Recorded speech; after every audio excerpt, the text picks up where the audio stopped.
إذا كنت من عشاق كرة القدم العربية والعالمية، لا تنسى الاشتراك في القناة وتفعيل زر الجرس ليصلك كل جديد أولاً بأول.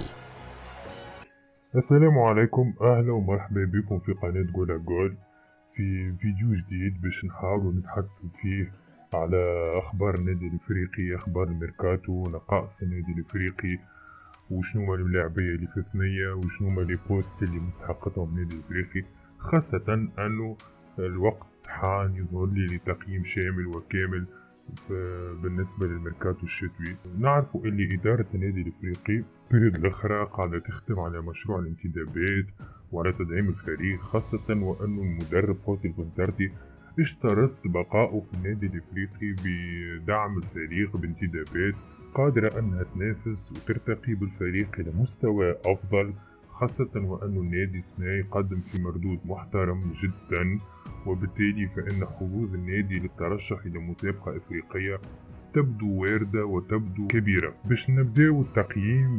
بالكومبارتيمون، نبداو على بركة الله بحراسة المرمى. نعرفوا أن النادي الإفريقي توا عنده 9 حراس براتيكمون من مستوى متميز جدا، خاصة وأنه مهيب الشامخ قدم مباريات ممتازة وعمل تصديات ممتازة ضد الملعب التونسي، ونجم نقولوا اللي البوست هذايا هنان عليه مهيب الشامخ، خاصة زاد وأنه وراه غاية اليفرني اللي هو حارس يتسمى حارس عنده خبرة واستانس بالفريق الأول واستانس بالدربيات واستانس بجو النادي. لكن هنا أنا عندي بعض الاحتراز على الحارس العرفاوي اللي حسب تقديري ما خذاش فرصة في النادي الإفريقي، خاصة وأنه المدرب فوزي البنطرطي ما جرأش حتى باش يشاركوا في المباراة الودية. وهنا نجم نكونوا قاعدين نقتلوا في حارس مرمى شاب وإلا حارس مرمى ينجم ينفعك على المدى الطويل. لذلك نرجو من الإدارة والمدرب التدخل باش يشاركوا الحارس هذايا حتى بعض الدقائق في مباريات سهلة، في مباريات ودية. وبالموضوع هذا نقفل التحدث على حراسة المرمى اللي تعتبر كومبارتيمون متهانين عليه في النادي الافريقي. نمشيو للدفاع. الدفاع اللي عدنا ما نحكيو فيه حقيقة في النادي الافريقي، عدنا ما نحكيو في الدفاع على خاطر الواضح انه علي يوسف ماهوش باش يكمل مع النادي الافريقي، والواضح انه علي يوسف باش يخرج ليبر في الشتاء في الصيف، وبالتالي فإنه إدارة النادي الإفريقي بدأت تخمم في معوض جدي لعلي يوسف. أما نشوف إن المعوض هذا ماهوش حالة استعجالية، لأنه دفاع النادي الإفريقي السيزون هذه باش يكمل علي يوسف لآخر السيزون. دونك من هنا للصيف عندك علي يوسف، عندك أبو عبيد معناها اللي هو ورى دي بوتنسيال باهين، خاصة كلعب في دربي عام ناول وسجل وحصر البلايدي، دونك باين اللي هو عنده بوتنسيال. وعندك الشريفي اللي هو الحقيقة في المباراة الودية الأخرى أنا واحد من الناس تفاجأ بمردوده، كأنه لاعب يلعب عنده برشا وما كأنه لاعب مرتاحش ياخد كورة يرتاح يهز راسه.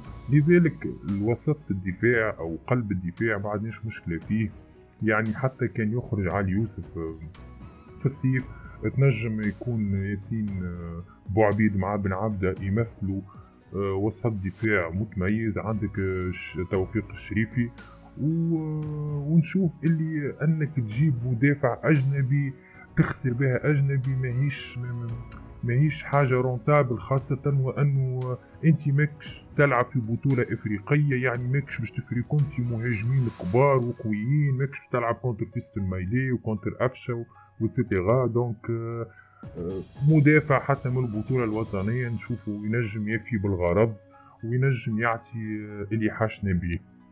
نكملوا تقييمنا في الدفاع. الظهير الأيمن هو اللي معدنا ما نحكيو فيه. إصابة رمضان بالحق عملت لخبطة في الفريق ودخلت الأمور بعضها. يعني أنت عندك الزعلوني ماهوش في كامل لياقته، ماهوش في كامل حضوره، ماهوش الزعلوني اللي نعرفوه، وراه عزيز الغريسي اللي راجع من ضربة. نتصور مركز الظهير الأيمن هو مركز لازم تدعيم وكحكينا على كشريدة وقلنا ماذا بينا يجي كشريدة لاعب عنده خبرة عنده نفس هجومي. دونك كان نشوف اللي مركز الظهير الأيمن لازم يصير فيه تدعيم في النادي الإفريقي. وعلاش ليه تسحب الإجازة متاع حسن رمضان مادامو فات سيزون متاعو، تتفاهم معاه تسحب الإجازة متاعو، والعام الجاي في الصيف يعاود يعمل بريباراسيون مع ليكيب ويرجع من نور جديد. وكان جا كونترا في الزعلوني يتسيب ويولي عندك كشريدة وحسن رمضان على خاطر الزعلوني يزي خلي يبدل الجو خلي يبدل الهواء. وعزيز الدخليسي انا نشوف من رايي انه يكمل الصيف السنة والعام الجاي يخرج اعارة باش ياخد طون جو. كان جبت انت مدافع ايمن توا في الميركاتو الشتوي جاكي شريدة عزيز الغريسي يخرج اعارة، كان ما جبتش يقعد. هذا اللي انا تقييمي بالنسبة للمدافع الايسر واللي هو اخر كومبارتيمون في الدفاع. نتصور ان النادي الافريقي متهدين عليه في الكومبارتيمون هذا، خاصة انه السهيلي وبن علي قدموا في مستويات باهية برشا وزوز مستويهم متقارب. بون بن علي تحسوا اكثر هجومي اكثر افيكاس، ان شاء الله يبرى وان شاء الله يرجع لاباس. وهكا نكونوا كملنا تقييم الدفاع وكملنا تقييم حراسة المرمى. توا نمروا للمنطقة وسط الميدان اللي هو كومبارتيمون في النادي الافريقي كثر عليه الكلام وكثر عليه الحديث وتحب ولا تكره. توا عندنا زوز مواسم نعانيو من وسط الميدان. بون فوزي البنزرتي يعتبر محظوظ مقارنة بدافيد بيتوني، على خاطر فوزي البنزرتي وفرت له الامكانيات السنة واللاعبين اللي في درجة اعلى من عملاول. يعني كي باش تقارن انت سيدو خان مثلا والشريمي بلاعب كيما سيماكولا عملاول، يعني بعد سماع على الارض، يعني الاختلاف كبير. وسط الميدان في النادي الافريقي توا انا نشوفه تحسن بالكدا مقارنة بالعام الفارط. لكن مهم ثم عندي مؤاخذة صغيرة على وسط الميدان في النادي الافريقي. البطولة متاعنا ماهيش بطولة تكنيكمون قوية والا بطولة اللي تسحق عباد بلعبية تالونتيو باينة. بطولة عندك سيس كاسح قوي يفارع تز بطولة، وهذا تاريخ يقول معناها في 2008 نحكي لك كان النادي الافريقي 2008 عندك العوادي وعندك الكسيس وعندك زقو الله يرحمه، ذوما عباد ما تتفرعش في الدويل وكي يحط كرة على في ساقه وكذا. كيف 2015 في البطولة عندك حسين ناطرو وعندك ساليفو. يعني توا النادي الافريقي مطالب انه يجيب رقم 6 كاسح قوي بدنيا، ستيل فرانكوم، ستيل اوغبيلو تاع الترجي الرياضي التونسي، ستيل اليكسيس مونديمو. هذه حاجة ما نجموش نتناقشوا فيها. يعني لازمنا لاعب 6 قوي. وهوني سمعت اللي المدرب فوزي البنزرتي يحب على أومارو وقربة يعني المفاوضات مع أومارو، لكن أومارو ماهوش 6. أومارو يلعب 8 و8 في الإفريقيا عندك برشا توا. عندك الشريمي يلعب 8، عندك الزمزم يلعب 8، عندك سيدو خان يلعب 8، عندك صغير يلعب 8. معناها أنا نشوف أنك تجيب رقم 8 في النادي الإفريقي ولا رقم 10 حاجة زايدة. لازمك تجيب رقم 6 قوي بدنيا قوي دفاعيا، ينجم يفارع ينجم يكون قوي في الدويل، يهني لاكس سنترال، يخلي لي لاتيرو ليبر ينجموا يطلعوا ينجموا كذا. وفما اللاعبية ذوما في المرشي راهم نلقاوهم بالمجتمع. معناها الملعب التونسي يجيب فيهم بليش فلوس، ترجي جيجيس يجيب فيهم بليش فلوس، المتلوي يجيب فيهم بليش فلوس. يعني تلوج شوية تلقى. أنا نشوف في وسط الميدان التدعيم الوحيد اللي يستحقوه هو لاعب رقم 6.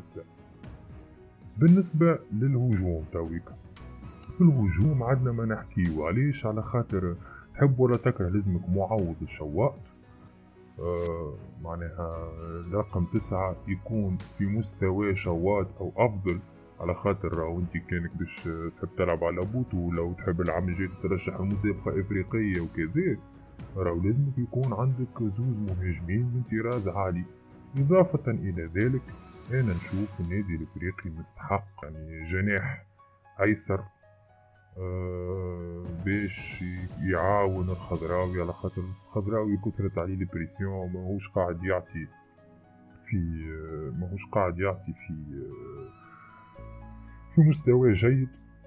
وفي خضم هذا سمعنا اللي كحكينا احنا على رقم 6 في وسط الميدان، سمعنا اللي جاكن بي هو الأقرب باش يكون رقم 6 في الإفريقي. في الدفاع الظهير الأيمن سمعنا اللي كشريدة باش يكون هو الظهير الأيمن الأقرب في الإفريقي. وفي الهجوم يعني مازالوا الأسماء يتكتموا عليها، ما سمعت اللي فما مفاوضات كبيرة مع سيف الدين جزيري اللي طالب أن يغير الأجواء ويعاود يرجع للنادي الإفريقي. أنا من رأيي لو كان الثلاث انتدابات هذوما يصيروا في الإفريقي كشريدة جاكمبي والجزيري، الإفريقي سيتوج وسيكون رقم صعب في كأس رابطة الأبطال الإفريقية السنة القادمة. يعني أنا نشوف وقلل ودلل 3 كومبارتيمون ناقصين كيما قلنا. ظهير الأيمن اللي هو تضرب حسن رمضان لازم واحد دو فالور. رقم 6 راهو رقم 6 باهي مع سيدو خان يكبس روحه، مع الشريم يكبس روحه، مع صادق محمود يلعب ديس مليح، مع غيث الصغير يكبس روحه، مع ايت مالك يعرف يلعب ديس مليح. راك تقد روحك بالرسمي وتعمل فريق متميز. وان شاء الله خويا النادي الافريقي في الميركاتو هذا يعمل اللي عليه، وان شاء الله نشوفوا انتدابات قيمة وانتدابات في المستوى. لقانا في فيديو اخر نتحدثوا فيه على اخبار النادي الافريقي.